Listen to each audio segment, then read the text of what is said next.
Vagabond 42 Fellowship's interior. Welcome to the main cabin. Just do a little pan around, and then we'll go from bow to stern. Alright, going up forward, we have the forward cabin with 2 berths on the starboard side. Both of the berths have lee cloths. I've been sleeping in the upper one right here. Then, moving up forward, we have the anchor chain locker. Right above the foot of the berth here, there's this deck prism. Lets in quite a substantial amount of light. There's a little cubby hole shelf there, and a locker right here.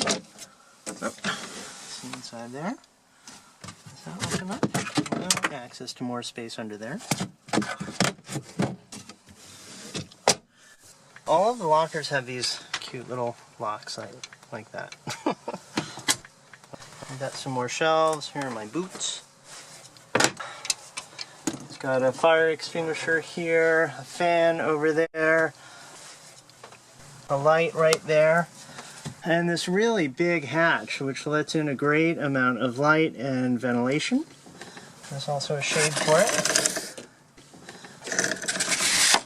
And this very nice door. So that's the forward cabin. Next, moving aft, on the port side, we've got the forward head. It's got a sink right there, hot and cold water, filtered water as well. The head's right there. Got this medicine cabinet, another fire extinguisher, nice fan. Got this locker right here for cleaning products. And this locker right here, which houses a couple of siphon vents. And also a deck drain hose. Underneath, we have this locker with convenient access to these 2 seacocks.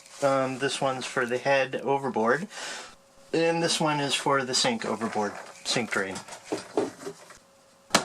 Then there's a grate in the bottom, a little shower pan, which goes to its own shower sump pump in the bilge. Finally, a little mirror. Hi! Walking backwards. On the bulkhead here, we've got this nice barometer and ship's clock. I'm going to move over here and pan the starboard side. We've got this very nice settee with storage underneath, also storage behind it.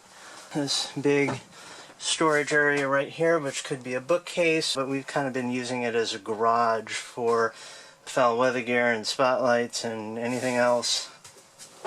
Here, got a nice locker. Looks like the ship's file cabinet. Right here, I got another little locker there. I see an EPIRB. Another locker right here.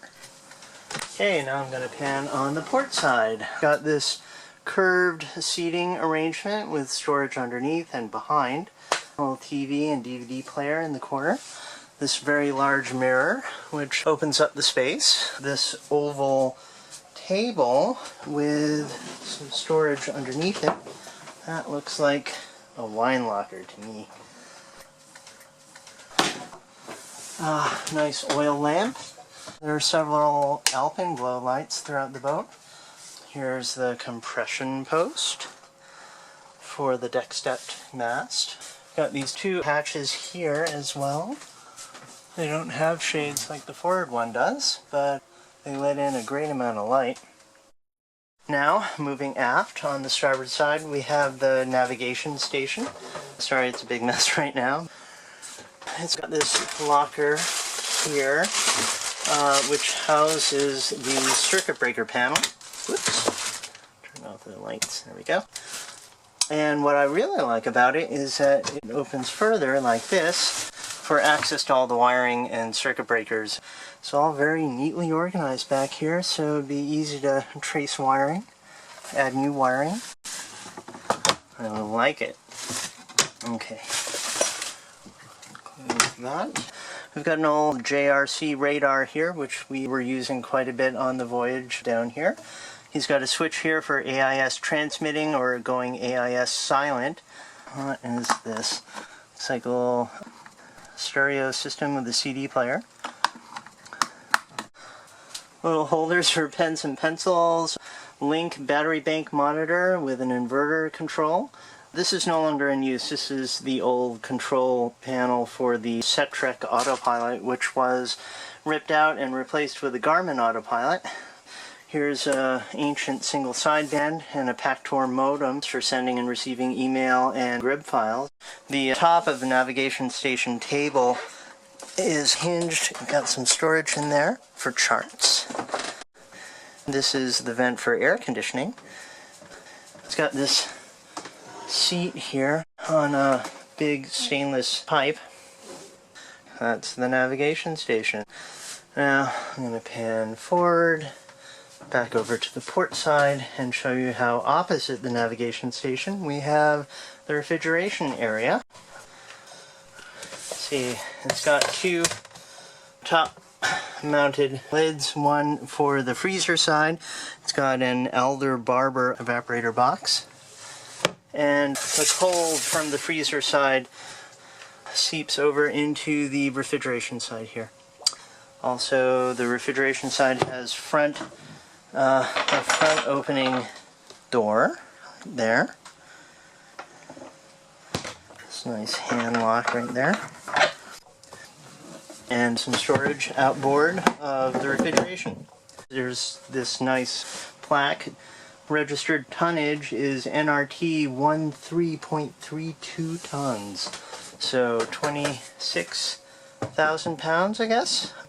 And right on the bottom step here we have access to the house battery bank, which is made up of 6 12-volt batteries. Then we've got these two passageways. The portside passageway is the galley. We'll look at that one first. Here he's got a 3-burner propane stove and quite a lot of locker and drawer space on the outboard side. It's got a little microwave there, showing you some of the cabinets, little shelves here.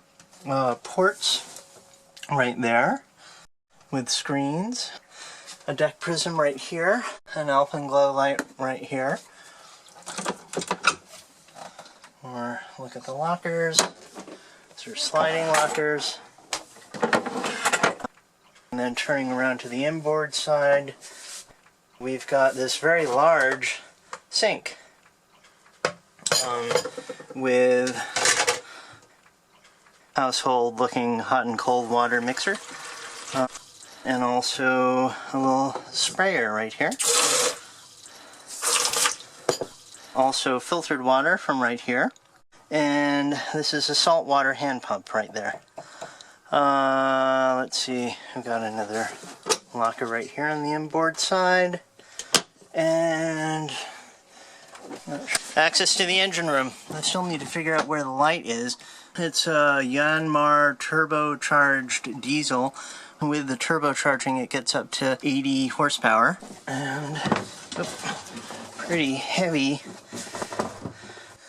door, very well insulated.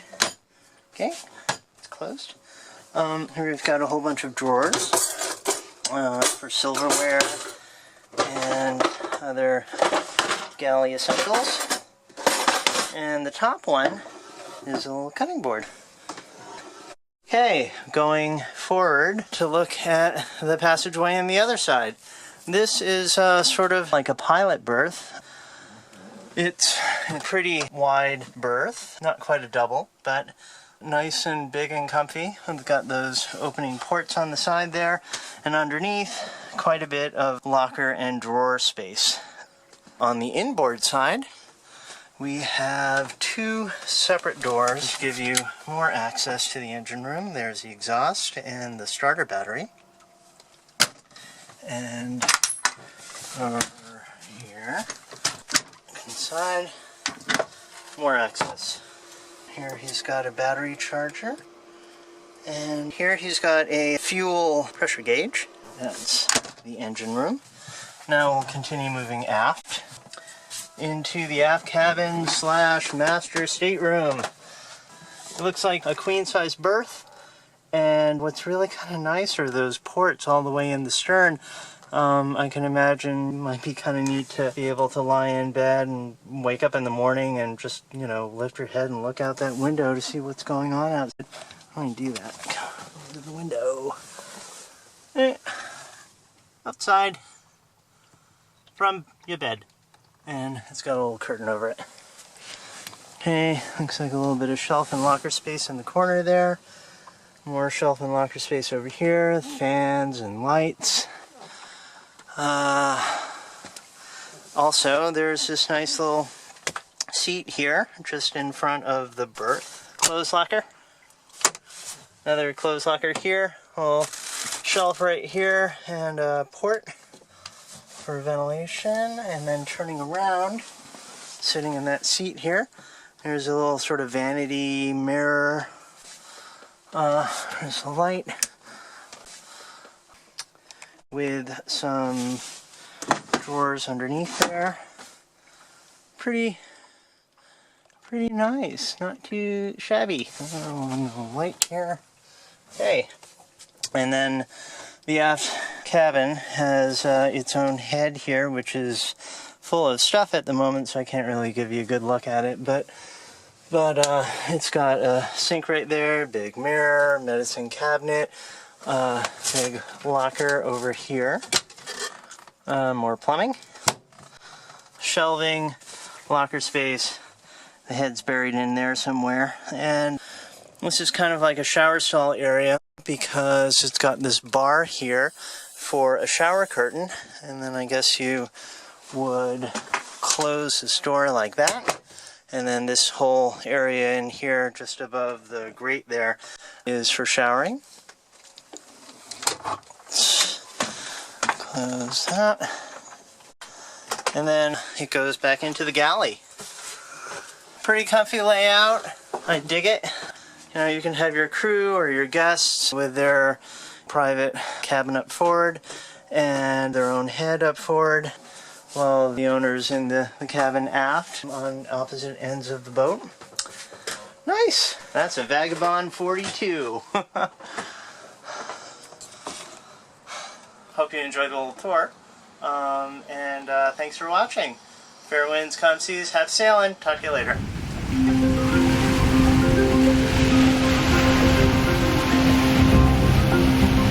So here we are under sail on day 1. We left Oriental, North Carolina this morning, and we got through Beaufort Inlet. Now we're out into the open Atlantic Ocean, heading for a waypoint off of Cape Fear, or otherwise known as Frying Pan Shoals, to keep clear of that. That's our only waypoint other than Charleston itself. And we're hoping we can make it to Charleston before Sunday.